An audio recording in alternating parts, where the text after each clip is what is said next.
Oke, halo guys, assalamualaikum warahmatullahi wabarakatuh. Selamat siang. Sebenarnya sekarang lagi siang dan sekarang aku baru aja pulang dari kampus. Hari ini adalah hari UTS yang kedua. Ada tragedi yang cukup tidak mengenakan sebenarnya, yaitu saya tidak masuk kelas. Jadi sebelumnya aku kasih tau dulu kali ya. Jadi di kelas aku itu tugasnya untuk UTS-nya itu ada matkul namanya pembangkit daya kapal. Dia tuh tugasnya UTS-nya itu nggak secara langsung gitu, tapi dia pakai paper dibuat per kelompok. Nah itu dikerjakan take home. Nah, tapi secara ketentuan kami tuh ada kesepakatan bersama di awal bahwa kami harus datang ke kelas setelah ada tugas itu. Misal malam ini ada deadline tugas, nah besoknya itu harus masuk kelas. Kalau nggak masuk kelas itu bakal ada pengurangan nilai untuk tugas itu. Nah, qadarulahnya aku hari ini nggak datang di kelas UTS. Jadi UTS-nya itu bakal ada pengurangan sebesar 40%. Misal nilainya 100, berarti aku cuma dapat nilai 60 gitu. Nah, terus sebenarnya aku dibilang sedih tuh sedih, cuman nggak terlalu yang panik berlebihan, cuman sedikit khawatir. Ya banyak sih sebenarnya.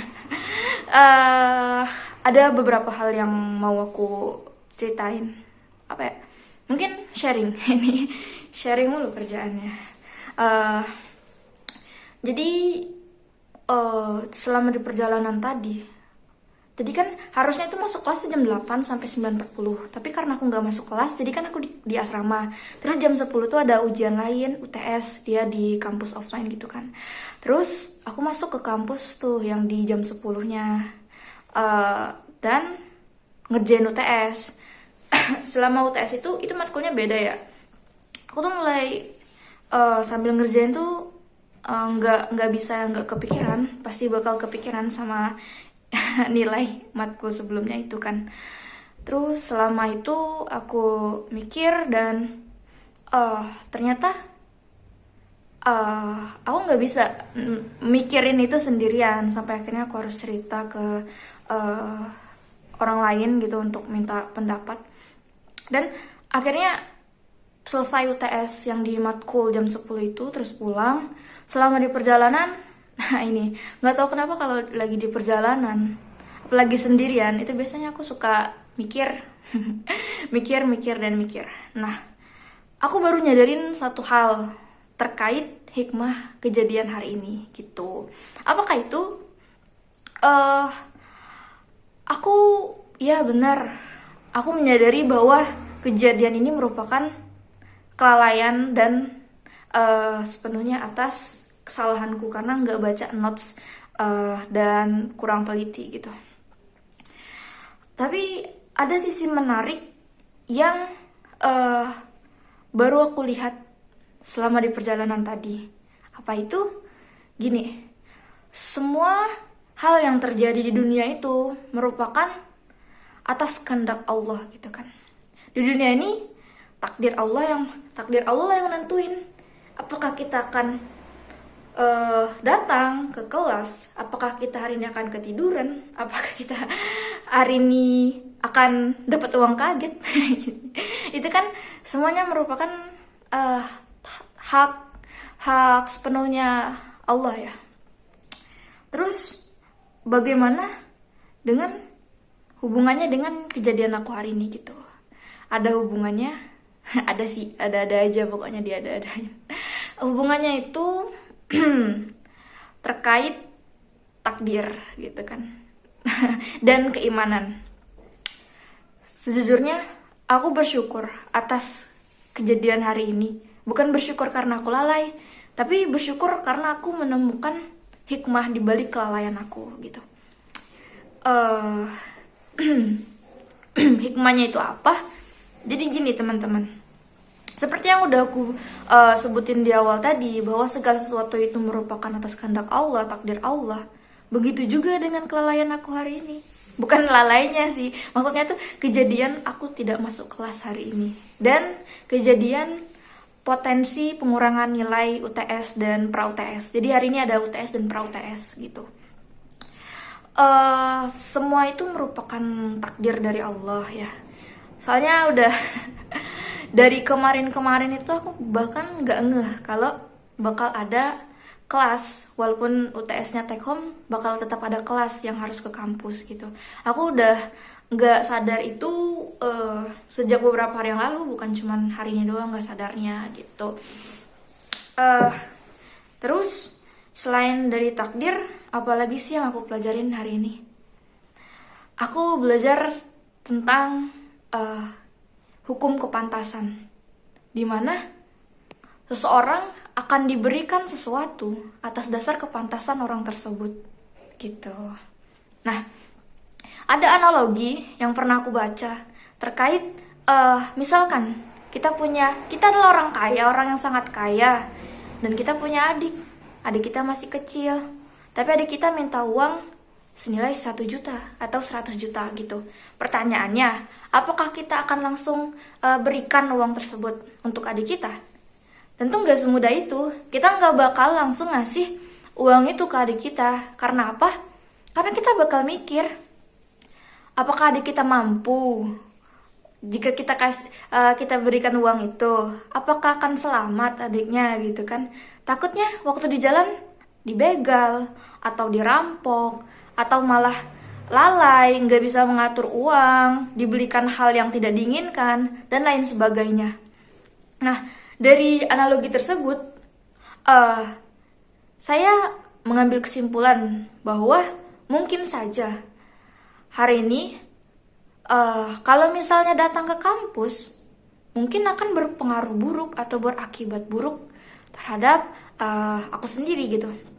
Nah, mungkin aja kalau aku datang ke kampus hari ini, aku bakal mengalami kecelakaan, atau aku bakal jatuh, atau aku bakal mengalami kejadian hal yang gak ngenakin, yang gak mengenakan gitu.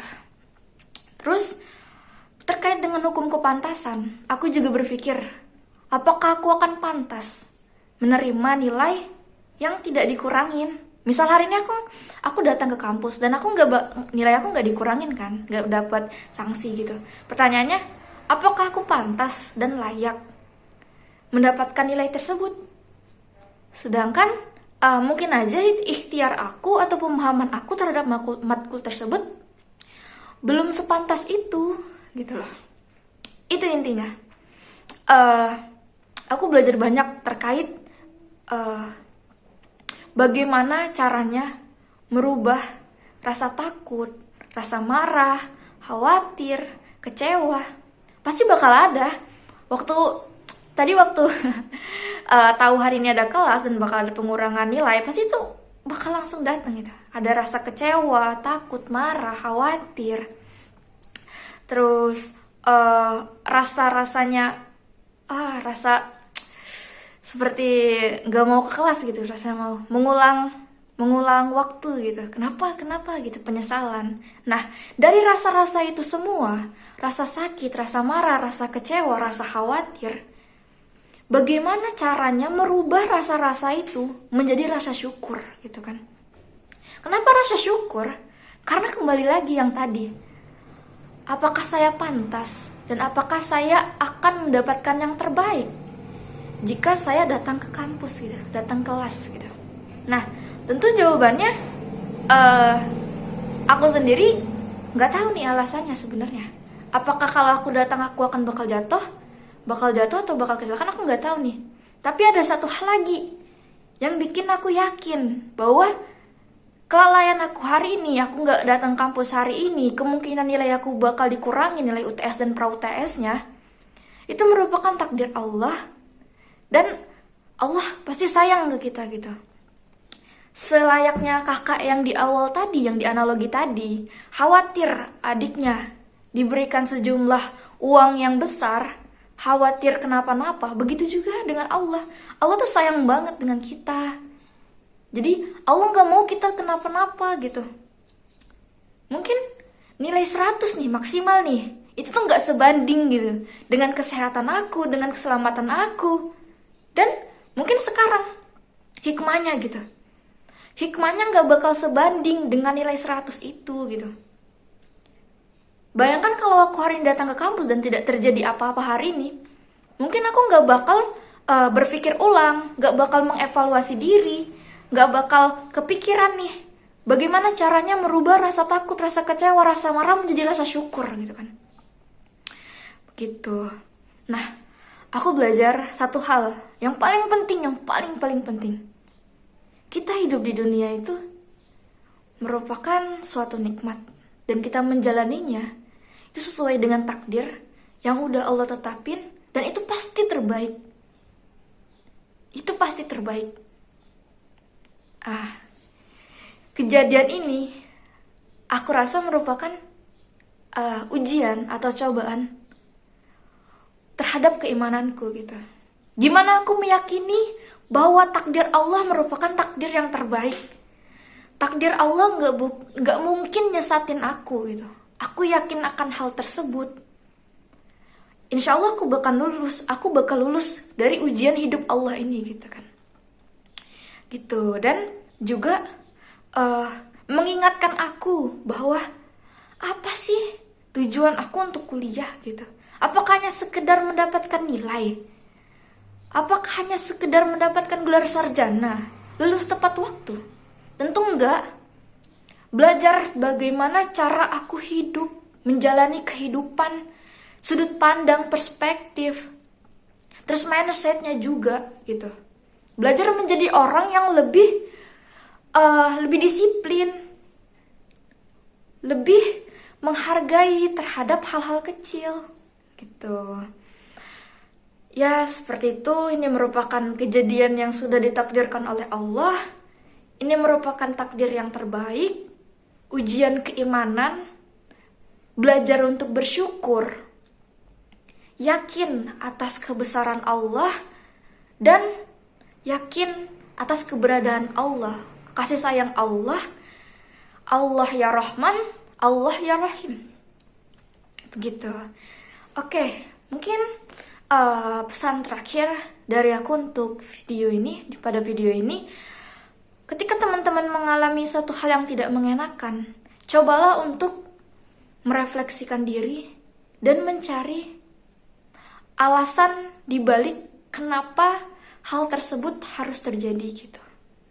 Dan solusi, bagaimana caranya agar kita tidak mengulangi lagi hal tersebut gitu. Oh ya, mungkin belum saya tutup. Saya ada satu cerita yang ingin saya ceritakan. Saya pernah baca tulisan. Ini tulisan dari seorang dokter yang sedang menangani pasien. Pasiennya itu lagi koma dan ditemani oleh seorang ayah gitu kan. Terus selama pasien itu koma, pasien itu kesehatannya mengalami penurunan drastis gitu kan. Selama penurunan drastis itu, dokternya ngelihat nih ayahnya si anak tersebut tidak seperti ya orang-orang yang pernah dia temui gitu. Bahkan pada akhirnya anak tersebut yang sakit tersebut meninggal gitu. Saya lupa meninggal atau sembuh, intinya. Terus dokternya nanya kan dengan ayahnya, Pak, saya mau tanya gitu kan, kenapa sih kalau saya lihat-lihat sikap bapak itu sedikit berbeda dari sikap orang tua pasien-pasien pada umumnya gitu yang sering saya temui gitu kan. Dokternya bilang gitu. Terus si bapaknya bilang gini katanya, iya, karena saya masih bersyukur. Karena saya bersyukur masih diberikan kesempatan oleh Allah menemani anak saya ketika dia sakit gitu. Ketika anak saya sakit, berarti saya masih ada waktu untuk melihat anak saya gitu. Ketika anak saya koma, saya masih diberikan waktu oleh Allah untuk menemani anak saya gitu. Dan ketika ini saya lupa akhirnya meninggal atau sembuh, intinya di akhir si ayah pasien tersebut mengatakan bahwa dia mensyukuri atas segala fase kehidupan yang dia jalani gitu. Baik anaknya sakit, anaknya koma, penurunan kesehatannya drastis menurun, dia menikmati. Contohnya gini, misal kamu terjatuh gitu, terus kaki kamu luka gitu, berdarah. Apakah ada celah untuk bersyukur? Ada. Apa? Kita masih diberi kesempatan kaki berdarah. Tandanya kita masih punya kaki. Masih ada hal yang bisa kita syukuri. Darahnya keluar. Kita melihat darah kita keluar. Kita syukuri. Kenapa? Karena kita masih diberi waktu, masih diberi kehidupan, hingga kita bisa melihat darah itu keluar dari tubuh kita, gitu. Begitu teman-teman. Cerita dari seorang ayah yang pandai bersyukur. Semoga melalui kejadian ini menjadikan aku sebagai orang yang pandai bersyukur dan pandai melihat hikmah atau pandai mencari ibrah dari setiap kejadian, meningkatkan keimanan, dan juga untuk teman-teman yang menonton juga aku harap dapat mengambil hikmah atas kejadianku ini gitu. Semangat untuk teman-teman yang lagi UTS atau ngerjain tugas. Aku akhiri. Wabillahi taufiq wal hidayah. Wassalamualaikum warahmatullahi wabarakatuh. Dadah.